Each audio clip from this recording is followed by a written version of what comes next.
Good morning, my friends, and welcome back to Coffee Talk. I am Coach Roxanne, and you are joining me live on the Better Body Fitness fan page. You know what day it is. It's hump day. It's beautiful. The sun is shining. It's supposed to be a warmer day. Thank goodness. My heart thrives when there's sunshine. Like, I am a sunshine kind of girl. Bring it on all day long, every day. Good morning, good morning, good morning, my friends. Welcome, welcome, welcome. Happy hump day. I love it. Lisa, good morning. It's like a party. It's like a party. Ashley, good morning. Tammy, hello. Corey, good morning. Coach, I love it. I love the camels. I love all the camels. Anybody have any camel facts, camel jokes? Are they appropriate? If not, maybe don't share them. Charmaine, good morning. I love it. Happy hump day, my friends. Down in the coffee today, again, I sit down to make my notes and I don't want to go into the kitchen to make my milk foam. So I'm sucking it up with the half and half you see there behind me. Whatever. Good morning, my friends. Wet that whistle. Hi, peeps. Lori, good morning. I love it. Happy Wednesday, my friends. Michelle, good morning. Coach, good morning. Boy, I have been thinking about my message from yesterday since yesterday, and that's what we're going to talk a little bit about today. Good morning, my friends. It's going to be a quiet day, I think, here. It's going to be a quiet day in Coffee Talk land. That's all right. The message is the message, whether we've got 10 people on. Oh, whoa. That didn't work. Hold on. Whoa. Everybody needs a little Bobby Brown in their life. Jill, good morning. You guys know this song? Stacy, good morning. What the hell is going on here?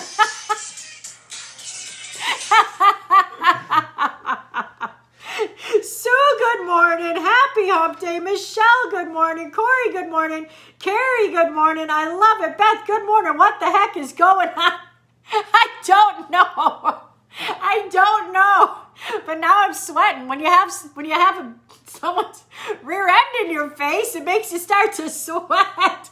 The hips are rocking in the Mars house. Oh, Lord, it's just going to be one of those days.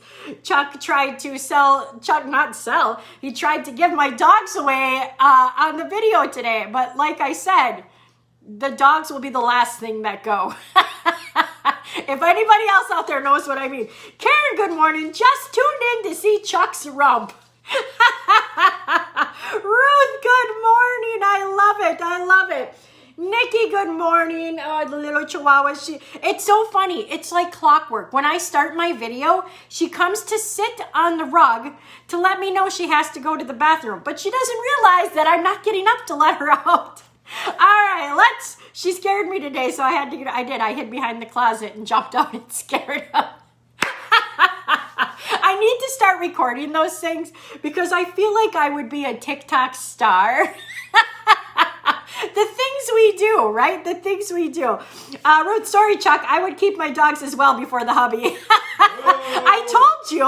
I'm not the only one. Nicole, good morning. I mean, my dog, they're never going to, I have to be careful how I word these things. I love having all 4 dogs in the bed. If I had to choose between all 4 dogs and Chuck, some days it would be a struggle. All right, we better get on with the show. All right, so like I said, I have been thinking about my message not only yesterday. I've actually been thinking about every message since last Thursday and Friday. And there's been a lot of passion behind the messages. And people, they love it. They're like, I love the passion. But it got me to thinking, passion is great. But sometimes we got to take a step back and really think about what's being said. So the title of today, if you've ever seen Step Brothers, Happy Rump Day. This is a quote from there. I had to kind of tone down the quote, but it says, "This house is a prison. on planet BS, in the galaxy of, and I couldn't finish that sentence. But why did I choose that quote? Because living a healthy lifestyle is not a prison sentence. And I feel like sometimes when we beat so hard on these messages, it maybe starts to feel like a prison sentence, like I'm trapped inside this little box and there's no way out. Kimberly, good morning. You know, and my notes today are all over the place, so try and bear with me. The more I kept thinking about things, the more thoughts, and I jotted them down. But living a healthy lifestyle is not a prison sentence. So why do we feel like it is? And I know that we feel like it is. I feel like we're trapped inside of this little box. You know, I've talked about the red, greens, and foods list for several days now. And we talk about avoiding the red. But just that, we talk about avoiding it. We don't talk about never eating it. We just talk about avoiding it. We talk about putting 80 to 90% of our focus on the greens and the yellows. We can let this happen sometimes. We aren't in a prison. We do have choices. But I think what happens is we end up falling into that reds list so often and becoming kind of blind to what's happening. You know, we have been brought up in a world that makes alcohol and processed foods and drugs seem like the norm. And now because we want to step into this healthy lifestyle, it's like we aren't normal. But why is that? Because we've been brought up in a society where alcohol is normal, processed foods are normal, drugs are normal. But on the flip side, our world has never been as sick. It's never been as diseased. But we don't ever look at it from that aspect. We just look at, I just want to get to I live for the weekend. I live for the weekend to rest and relax and drink alcohol and eat processed foods. And ultimately, again, we're just causing our bodies more sickness. We're causing our bodies more disease. You know, we've been brought up to believe that because healthy food is more expensive, that it's wrong. You know, and I've fallen into that too for many years. Like, you know, they say, oh, you can get the $1 cheeseburger or you can get the $5 salad. And there's this like negative connotation around that. But in all reality, that burger's worth only $1. It really has nothing to do with how much money you're spending. And yes, I get it. We're all trying to live on a budget. We're all trying to make the best choices. But here we are driving through drive-thrus and not wanting to spend $5 on a salad, even though we'll go spend $5 at Starbucks. But we'd rather get the $1 cheeseburger and the $1 fries instead of getting the $5 salad. Like somewhere along the lines, everything has become broken. It's a broken world when it comes to our food. You know, I think about COVID and I think about all the stuff that's been pushed on us, you know, and now the vaccine. And I don't have any judgment one way or another if you got the vaccine, if you didn't get the vaccine, but never in the past 15 months have I heard any of the specialists talk about changing diet and changing lifestyle and eating, you know, organic, eating healthy foods, eating the greens list versus the red list. I feel like a lot of times the people who are in charge want to keep us in the red list because we're sick. They're getting so much more money out of us. It's kind of a crazy world, right? If you don't have sick people, what do the doctors have? What do the hospitals have? Can you imagine if we lived here? Can you imagine if 90% of the world lived here? And I know if we look at other cultures and they don't have access to this, they are living a healthier lifestyle. They aren't driving everywhere. They're walking. Like, it's just, we have become a broken society. And then when we start to think that, oh my God, I can only live eating the greens and the yellows. I have to live inside of a box and not have any fun. Who said that eating berries wasn't fun? Who told you that? Who told me that? Who told me that having coffee drinks and cake and candies and soda was fun? Who told me that? Where did I learn that? Why is that something that's stuck into my mind?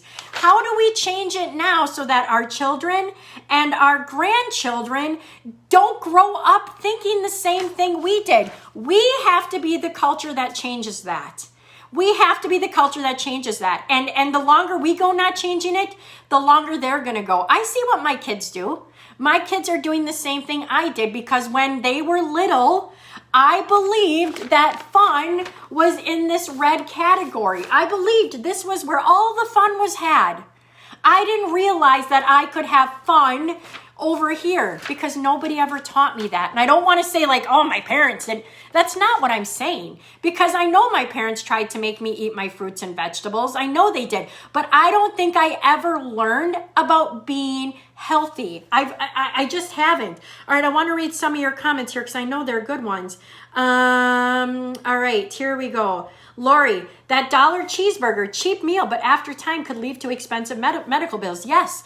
I don't know if, I believe I've shared this with you, but some of you are brand new now. When I was 240 pounds, I was going to the clinic. Dr. Moltinsky knew me by my first name. I was going every single month. He was an amazing doctor. He was super friendly. But every month when I went, I mean, there was always something wrong with me. I had acid reflux. I ended up having my gallbladder out. Like, there was always something wrong with me. I was always sick. But I thought that was the way it was. I thought everybody was like that because everybody that was surrounding me was also that way. They were all sick. They were all on medication. A lot of them are all still sick. I heard an interesting quote yesterday. I actually saw like 5 different people share it, and I thought it was each their own. But if I can find it, I'm gonna share that with you. Let me make my note here. But anyway, I thought that was normal. And then when I started eating healthier and I started exercising, I now only have to go to the doctor for my yearly checkup, or if I want, like I know, want, need, have, but that's it. I don't go for anything else because I'm not sick anymore. I really want you to take that into consideration, how much money you're spending on doctor bills being sick. I know some of you are going to say, it doesn't matter what I do. I'm beyond believing that because I've lived it and I've seen too many people live it. Lisa, yes, Lisa knows. Corey, they want money. It's sick. I know we think that the doctors want best for us, and I'm never going to say they don't. But at the end of the day, it's a business. It's a business with managers, with employees, with, all of their benefits package, all of that. That money has to come from somewhere. It's coming from us. It's coming from us. So I threw my paper here. When you think about living in that prison and you think it's really hard to live in these 2 rows here, my friends, as you get older and you still stay here, you're going to realize that this is truly the harder life. This is truly the harder life. After our chat yesterday, I started thinking about Chuck's mom. Chuck, how old is your mom again? 72. She's 72. She logs her calories every day. She goes out for a walk in the morning and a walk at night. And those walks, I believe, are about 3 miles a piece, maybe a little more. But every day she does this. She lost her weight that she struggled with her whole life up until she was 65. She struggled with weight. She tried everything and anything and could never keep it off. She'd have rapid weight loss. She'd put it back on and then some. And then 5 years ago, she had a divine moment. Something Chuck said, something Chuck did, finally stood out to her. And she started logging her calories and going for a walk every day. She now is at the lowest, healthiest weight she has ever been at, and she has been there for 7 years. 7 years. Now, Carol no longer lives in a prison, but she lives off of these 2 things, and she has these occasionally. But she is 72 years old and she's out there walking every day. I'm telling you, it's never too late for you. It's never too late for any of us. I got to keep going with my notes here. I got to keep going because I'm getting to a point. Ruth, other countries are way healthier. I work with people from Italy and their food and health is amazing overall. Going to doctors is a rarity. And Italy, right? They're eating pasta. They're eating breads. But what's the difference? They're not over consuming mass quantities like we do. You know, and it's crazy. We live in extremes. We overconsume, we underconsume. We overconsume, we underconsume. And then when we're trying to live in the middle, we're either like, oh my God, I'm starving, or I can't eat that much. I just feel too sick. Like, what kind of world have we created for ourselves? And we want to stick inside of that little tiny bubble. Coach Chuck, did you say something? It's convenience culture. Yes, it's convenience culture. It is. Heidi, America's the richest country with the sickest people due to their poor diet. Teach them nutrition. I know so many of you come to us and you're like, I've been working out and nothing's happening. Well, something's happening. You're building a stronger heart. You're building stronger muscles and you just can't see that yet. But when you want to see true health and true change, it's right here. Yeah, I would say the two things, we're convenience culture. We're go, go, go, go, go, go, go, go, go, go, go, go, go all the time. We are busy people. Busy. We're so busy we don't even know what to do with ourselves. We don't even take the time to list our priorities. Right. Our priorities are so backwards. You know, I got to take my kids here, there, and everywhere, and I got this crazy job and this, that, and it's just the excuses pile up. Like, take some time to slow your life down. What are your priorities? So you're telling me that driving through the drive-thru to get a supersized fries and chicken nuggets and putting that quality, that crap into our bodies is going to get you further on down the line. It's not. And I'm not trying to sound like a jerk, but like, we are just so darn busy that we use it as an excuse for convenience. I know. And when's the last time when's the last time that you sat down? All right, maybe you do, maybe you don't, but like, this is a big thing I think for a lot of people is when's the last time that you mindfully ate anything? When I grew up, my family didn't have a lot of money growing up. Not a lot. Neither did mine. Actually, my dad lost his job the year I was born. He lost his job. We were like on food stamps. It was a pretty brutal situation. I don't remember any of it because it was when I was born. And for the first decade of my life, they were getting back on their feet. But what I do remember is, I remember family meals. I remember as a family sitting down, whether my mom made pasta, you know, which was probably super cheap, right? Marinara sauce, like pasta. We would sit down. Now, this was before cell phones and that, but we would have conversation. We would talk about our day. My mom would tell me, chew your food. Chew your food. I would be like up in a heartbeat. She'd like, slow down, chew your food, like enjoy food. And we'd want to be everywhere else but where we need to be, which is treating our body with respect and mindfully eating, you know, taking the time to enjoy a meal. People in cultures in Europe, they sit around a dinner table without a television. Not everybody, but this is what I've experienced though. They sit around a table, they have conversation, they don't overfill their plates, right? They aren't filled with distractions, and they enjoy their food. They actually have an experience. They put their fork down between bites, they talk, they make a meal last. It's just a different culture over here. And because of convenience, we are one of the sickest nations in the world. Yes. Something Chuck said, you know, we talk about priorities and we have these busy lives. And a lot of that is when we have children and we let them be in everything. And I am all for that. I'm all for that. But to take that a step further, what are we showing them? We're showing them that they're going to go out and work their tail off on the baseball field, hockey field, basketball court, whatever. And then afterwards, because we're so tired, we're going to go fuel that workout with McDonald's. We're so tired that we don't want to make a meal. I mean, you have to remember, you're showing your children that this is the way of the world, and that's how they're going to learn it. That's how they're going to learn it. Monkey see, monkey do. I say that all the time. You are the leader. Whatever you're teaching them is what happens when they're no longer in sports. What happens when they get into high school and things change, or college? They're only going to know what they know. How many times are we showing them that? Like, we have to be the ones that change this. We have to be. Who else is going to do it? Our kids are learning the same things. And by the time they're 30 and 40, they're going to realize it too, maybe. But again, the nation is only getting sicker and more obese. It has to start with us, Ruth. Why do we have to make everything bigger or more? 25% more. No, right. And that is so true. I'm guilty of that myself. When I go to Starbucks, do I want to get the small one? No. I want to get the grande. And I kind of thought it was funny. They were out of the venti cup for like 2 weeks. What did I do? I wanted the Trenti. Why do we do that? I'm not perfect either, my friends. I am just as guilty as you. I fall into these traps too. I have to rein myself back in. Why am I doing that? Because that's the culture that we've been surrounded with for my 45 years. Sue, I started BBF in February after going for my yearly physical, and my blood work numbers were horrible. Went back in just 3 months for a recheck on my blood work, and my numbers were all within the normal limit.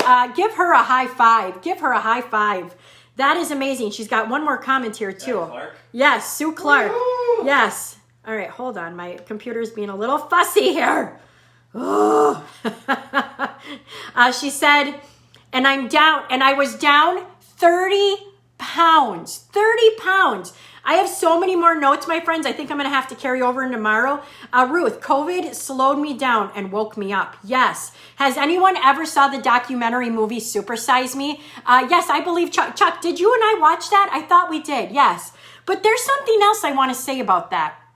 There now is this culture of you can still eat those foods and lose weight.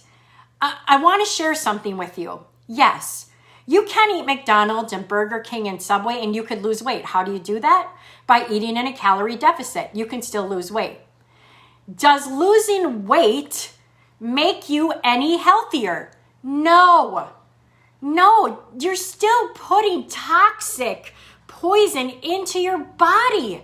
You are. There's no way around it. Just because you're losing weight does not make you any healthier. So that is a mindset shift we have to make. Can we lose weight eating donuts and candy bars and cakes? Absolutely, we can if you eat within a calorie deficit. If you eat within a calorie deficit, any weight loss is possible. How damaging do you want to be to the inside of your body? Because that's what nobody's thinking about. We're not sitting here thinking, I'm only losing a pound a month, but I'm creating a healthy heart. I'm creating healthy organs. I'm creating a healthy mind. Because if you're eating here, you are not feeding your mind nutrients. We're talking Alzheimer's. We're talking dementia. We're talking all of those crazy things that come from eating this. We need to stay focused here as much as we can, as long as we can, without feeling like we're living out a prison sentence through our nutrition.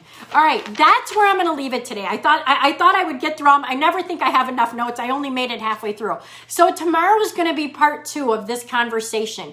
If you have any comments, any questions, pop them in the comments today or bring them tomorrow. Let's keep this conversation rolling. I love you all. I want to just take a step back from the crazy passion of what we've been talking about. It all has a time and a place. But right now we need to really look at why we are at where we're at today. All right, my friends, I love you all. Happy Hump Day. Join Coach Chuck at noon. I believe he's talking metabolism. He's got the nuggets rolling. Join us Saturday at 7:30 a.m. for an amazing workout. We would love to see you all there. And if you could, maybe invite somebody to follow our page. Maybe invite somebody to share in this message with you. I know that a lot of us are struggling right now, and we need as much support as we can get. All right, my friends, go out and have a fantastic day. I love you all.